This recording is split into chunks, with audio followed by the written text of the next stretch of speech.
Hey guys, so today we're going to be replacing a fuel pump in a Toyota Camry. This one's a 97 and it's got the 4-cylinder engine. Let's check it out. And the first thing we're going to want to do is with two hands, we're going to want to grab onto this guy and just pop. It'll pop up and then pull out. And sometimes this material right here can kind of stick to the seat, so it may feel like it's really stuck on there, but just pull and it'll come right on out. That's all it's holding it, is the little clips on that first pop. Next, we're gonna pry up and remove our fuel pump cover here. Just take something like this, go ahead, stick it in there, just pry up all the way around. A flathead screwdriver will work too. It's kind of got this weathering goop, and now we can see our fuel pump access area.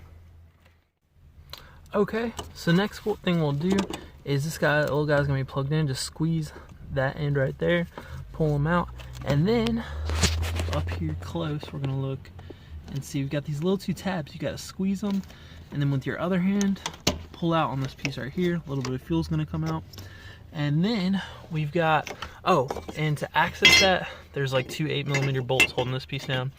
You start to take those 8mm bolt pieces out. You can take this off, and then we just have the rest of the 8mm bolts surrounding the fuel pump. Go ahead and take those out. Okay, and once you've gotten all your bolts out, you're gonna grab this piece right here, just kind of wiggle them a little bit. You may have to use a flathead screwdriver, kind of try and pry on it.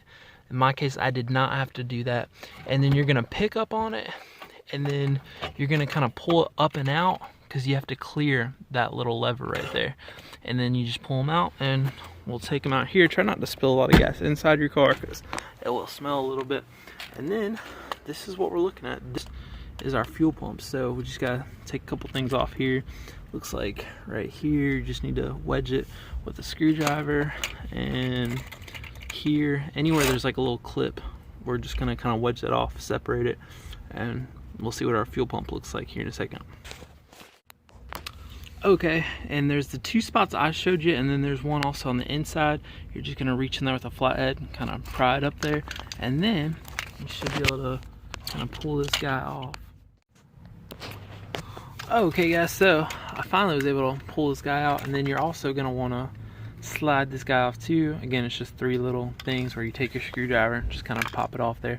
And then we'll see we've got an electrical connector. We're just gonna disconnect that, and then this guy will slide right on out. All right, so it's finally out, and this is what it looks like. We're just gonna make our new one look like our old one. So we've got this little piece here we gotta take off. And so take that off, you take your little rubber piece off, and you take your little spacer off, like that. Just set these over to the side, then we'll take our new one. We're gonna put that stuff off in the same order. Boom, and you get the idea. So you're gonna do that, and then you're gonna put your new one on. You just push this guy on the end, and you can see we've got our little clip sitting in there. That little clip. So you put your filter on over the end and just make it look like that. Just kind of hold it with both hands. You might want to take a flathead screwdriver and just push it on the new one, and that's pretty much it. So everything installation is the reverse order of the removal. So guys, thanks for watching and have a great day.